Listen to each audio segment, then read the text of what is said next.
Hamas says it will soon release 4 Israeli hostage bodies in exchange for Israel releasing hundreds of Palestinian prisoners, including those whose release Israel held up last weekend.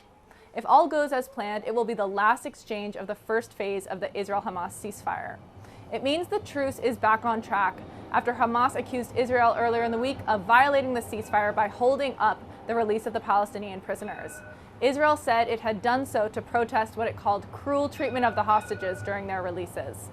Now, the big question is what happens when phase 1 of the deal expires, which is set to happen in early March.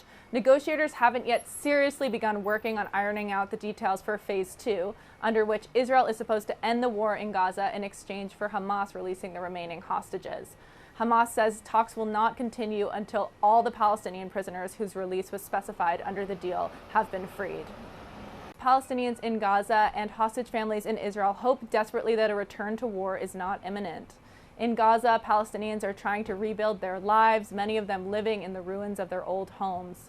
And in Israel on Wednesday, thousands thronged central highways for the funeral of 3 hostages whose bodies just returned from Gaza, mother Shiri Bibas and her 2 sons, Kfir and Ariel Bibas.